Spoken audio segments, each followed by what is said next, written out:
everyone, this is Michelle Fixit. Today is June 15th or 16th, 2023. I'm a little bit flustered, so just wanted you guys to know a situation that's going on. That we have an illegal lockout going on at a residence where we have a gentleman that's been able to, I have a YouTube channel too. So right now we're dealing with RPM management, and we have a gentleman here that has asserted his rights.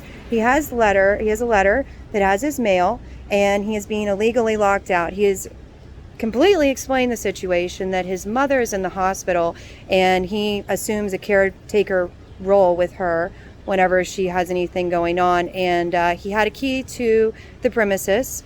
He is not on the lease, but by the law in Baltimore City and by the state of Maryland, it actually is that, you know, he has all rights to be here. So for some reason he's being told that he's supposed to contact the office. They did do the 24-hour notice of communication, everything like that, but they're breaking the law. So we're making a record of it, and we'll see how this goes. So, hi. How you doing? So I'm trying to find out why you are rekeying a property that you guys manage, and you have someone that has identification with his mail that he lives here. His mother's in the hospital. I understand. I heard tidbits about a voucher. I heard tidbits about BGE. I heard tidbits about breach of lease, but still legally what you're doing is an illegal lockout. And so I'm trying to figure out like what you're doing with that. So Okay. We've tried to get in contact with Miss Barney. We have no attempts. Section Housing has tried to get in contact with Miss Barney. We were informed by BG&E on the 25th or 26th, I don't know the exact date, that she had the power turned off. It was in her name. She had it turned off, or she couldn't pay the bill and it was turned off? BG&E told us it was turned off in her name. Okay. And then I was, so we posted on the door for contact. So we went in, there's no power in the unit. And so we rekeyed the property because we don't want anybody having access to the property that should not have access to it. And then if she would have, Miss Barney would have called, we would have talked to her, come back. And then I got a phone call from my office that her son was here and he needed to get into the property just to get some paperwork. All right, 6 minutes away, I come back. Now it's not that he needs to get paperwork; it's he stays here. He needs to live here. So, without him being on the lease, we don't know. But again, so if you're going to do property management, because I actually have several businesses and I manage a lot of different entities, if he is providing proof to you of residency by mail, then he's a tenant whether he's on the lease or not. And it doesn't matter if there's a breach of lease or not, you still have to go through the formal eviction process. Okay. Like you could even call the police and try to get him removed, and they're going to tell you the same thing. And unfortunately, as someone that has properties, I know this situation all too well. So right now, you guys are cheering this line of like, I feel like you're kind of exploiting a situation, and that's why like people will call me whenever situations like this happen. My name is Michelle. Okay. I'm a family friend of lots of people in Baltimore, and I see Michelle this kind. Fixit. Yeah, I'm going to use my pen name. Can I have your? No, I don't have to properly identify myself to you because that's fine. Yeah. So I also have social media accounts. So when I see these kind of things transpire, I will use Michelle Fixit because that is my pen name. Because unless it's law enforcement and then cameras are off and everything else, public spaces. But yeah, I just wanted to make sure that you understood that you are doing an illegal lockout on a resident. You're a lawyer?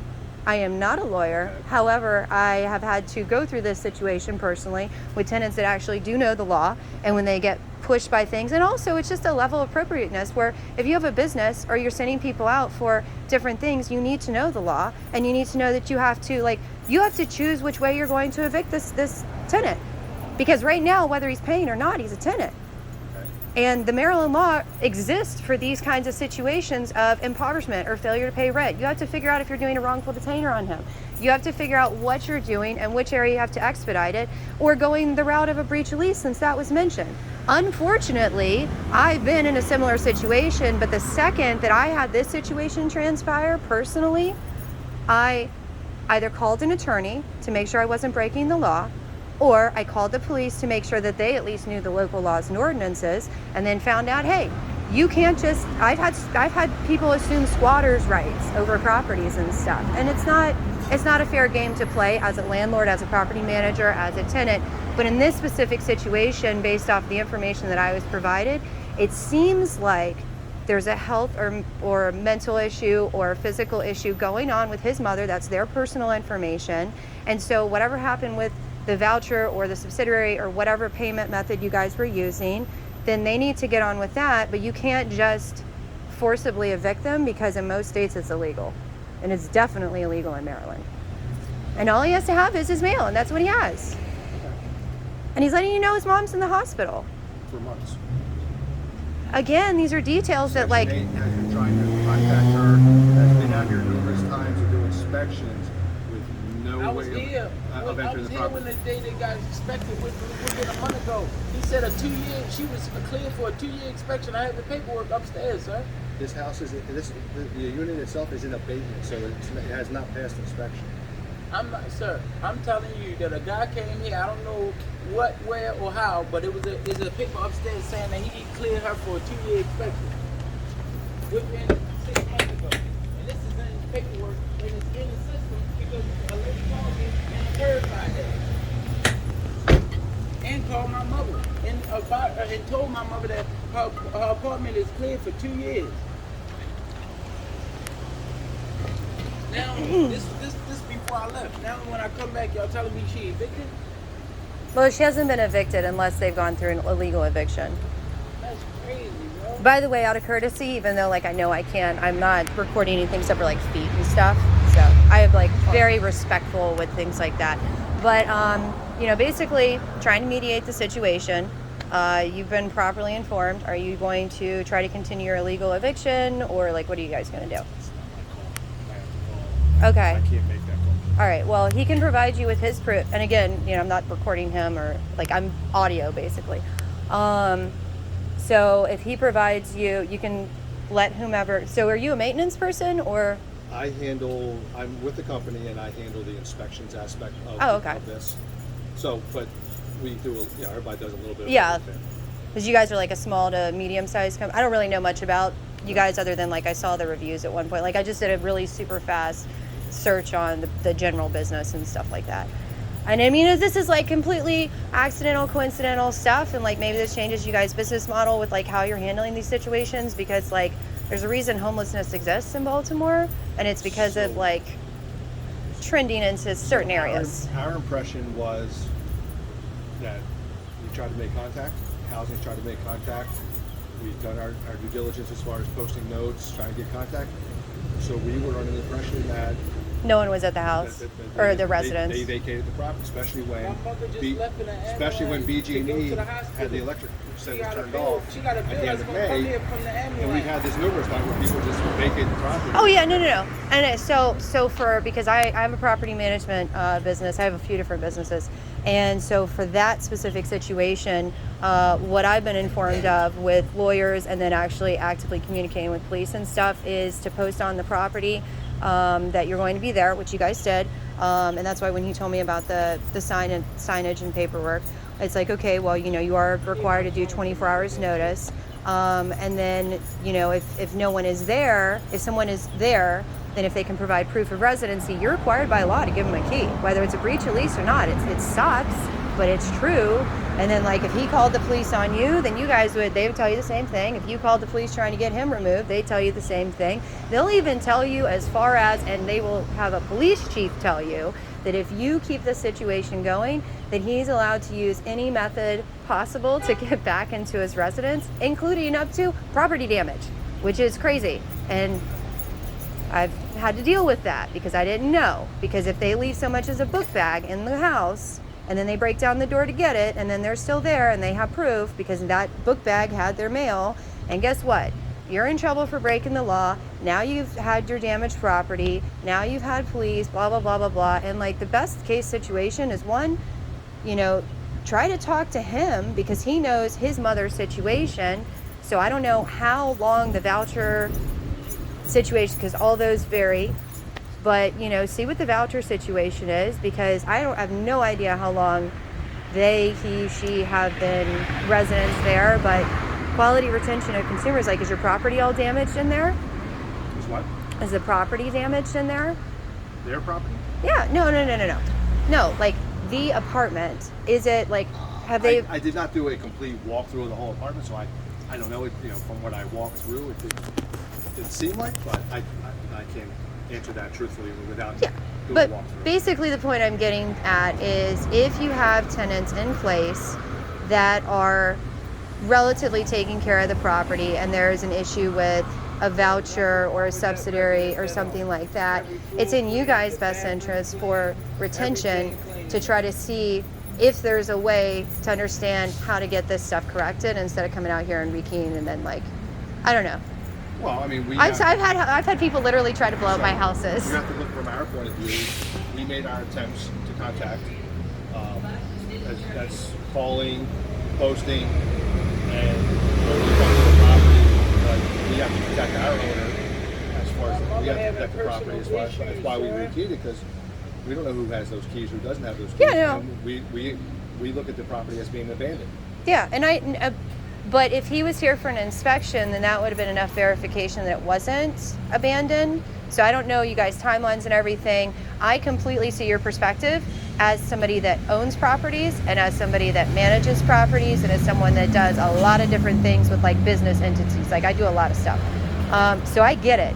But then I also completely understand his perspective, because I've had people like him have illegal lockouts, have all these like slumlord tendencies and stuff like that, and then eventually end up with me, and then somehow everybody in the world ends up getting my name. So if I'm close by, then it's like, hey, let's stop this cycle right here where we're not going to have it where he's nervous about calling the police or he's not, and then you're nervous about breaking the law or not, and like, let's just get to the chase of whoever is supposed to make the call on this, on if this is going to continue, because I'm going to make the statement again, it's an illegal lockout. They need to make that call, and then that will determine how he proceeds with all this stuff. And then he's got to get some type of communication with his mother, who is the voucher holder, and he's already said that, he assumes the caretaker relationship. So if she has a social worker or something like that in place, maybe they can end up, making it a better voucher or something like that. Maybe you guys have a 2-bedroom. So I have no idea. It could go from 0 to stupid really fast. And that's why I'm here, because I at least know what's going on. From you guys' perspective right now is wrong. So you make your call, and then I'll try to talk to him. What's your name again?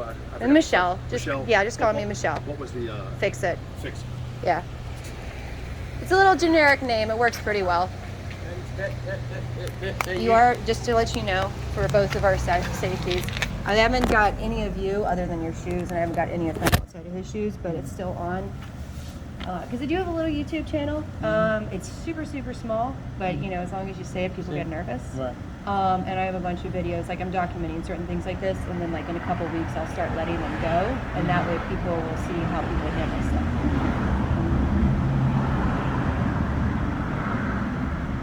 So you don't have to say any personal identifying information. No, that's why I ain't saying that. But basically, you let them know your mom's got a thing going on. You're here for her. You have your mail. You've done everything legally. And so now he's in a super awkward position, because either he's going to be a jerky racist and continue this crap.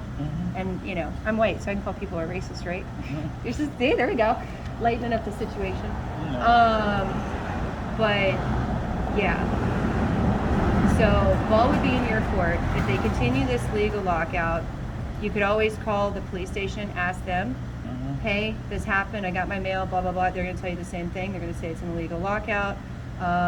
If they're nice, they might try to reach out to the company to make them give you the keys back.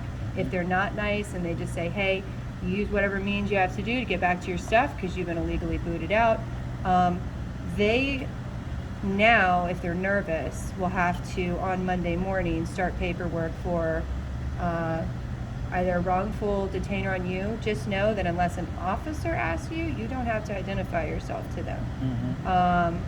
Because that way you don't have anything on your record for evictions or any of that crap. Most people don't know that. That's why I throw that in there. That's why when he asked me to identify myself, I'm not required by law to give him shit. I gave him Michelle Fix It, 'cause, they might find me, they might not. I'm not a big time YouTuber or anything. I just got a little teeny tiny thing.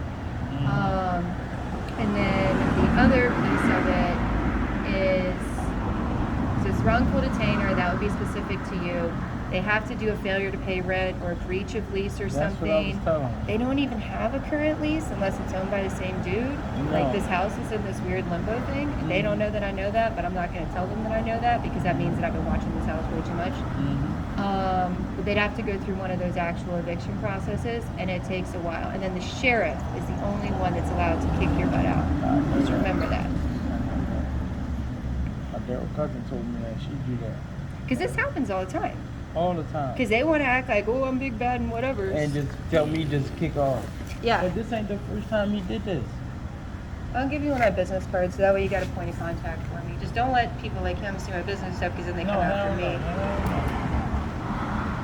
'Cause I'm just out here trying to make people do the right thing. That's it. That's it. Legitimately.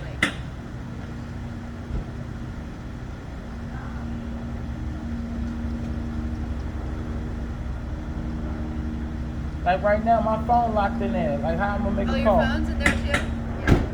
That's what I'm saying. Like how I'm gonna make a call? My So just phone put this in your pocket, because that's me. Yeah. All right, so what are we doing? Once we get verification from his mother that he is who he is, I mean, just because he's showing us a letter saying we don't know him. He has mail. Do you have The lady that live here, she just was right here talking to you. This her and my mother. She helped put my mother in that. do you have an ID to match that name and address?